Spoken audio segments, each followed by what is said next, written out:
Bonjour et bienvenue dans cette vidéo Mincir, c'est dans la tête par instinct créatif. Nous avons tous déjà entendu ces phrases. Je fais pourtant attention, je suis un régime, je mange équilibré, je ne mange pas de sucre, je fais du sport, je suis motivé. Et pourtant, pas un gramme.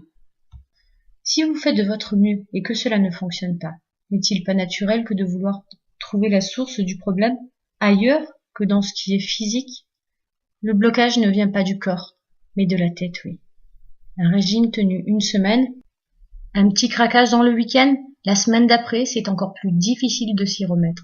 On se dit, au point où j'en suis, ou un peu plus ou un peu moins. Mais pourquoi est-il aussi difficile de commencer et de tenir un régime? Je vais vous partager ma propre expérience. Il y a quelque temps, après l'arrêt du tabac suivi d'une grossesse, je me suis trouvée avec plus de 20 kilos en trop. Des kilos que je ne supportais pas. J'étais complexée, mal à l'aise dans mon corps. Je sentais sur mes hanches quelque chose qui me gênait dans mes mouvements, comme si cela ne m'appartenait pas. Mais voilà, je n'arrivais pas à perdre. J'allais pourtant à la salle de sport. Je faisais des séances de muscu, où je me sentais ridicule en plus. Des séances de gym en tout genre. Il y avait toujours d'ailleurs une superbe sportive qui me rappelait à quel point moi je me trouvais immonde. Je faisais de mon mieux sans aucun résultat. Puis un jour, à la piscine avec une amie qui, elle aussi, malgré elle, me rappelait à quel point je ne me plaisais pas, je me suis entendue lui dire « Je sais pas pourquoi je n'y arrive pas.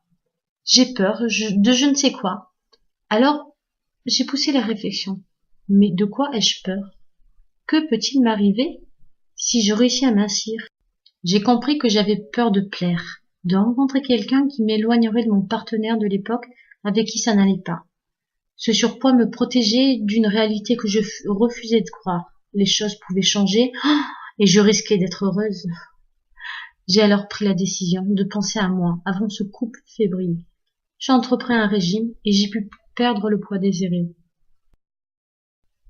Cette histoire, mon histoire, pour vous faire prendre conscience que le mental joue un rôle important lorsqu'on entreprend de mincir. Ce que je vous propose aujourd'hui, afin de préparer votre mental, c'est de faire appel à votre créativité.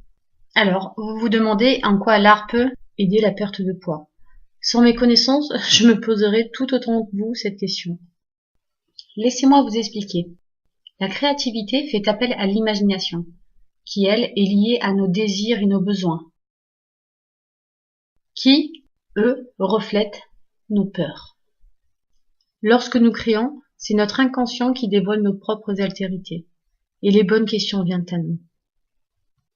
Voilà pourquoi je vous propose, par le biais de l'art, de débloquer cette situation.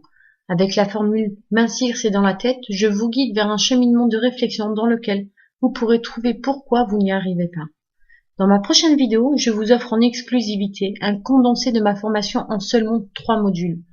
Alors, si vous en avez marre de cette situation, que vous voulez que ça change parce que vous le méritez, je vous aiderai à trouver cette force en vous afin de régler ce problème. Alors, inscrivez-vous pour avoir un accès à ce module entièrement gratuit qui sera disponible pendant 1 mois sur le site Instinct Créatif. Sachez aussi que la formule complète sortira courant mai sur le même site à ne pas manquer. Vous avez la possibilité pour ces 2 formules, mincir c'est dans la tête express ou complète, de souscrire à une option d'accompagnement où j'interviendrai pour vous aider. Alors n'hésitez pas et à bientôt.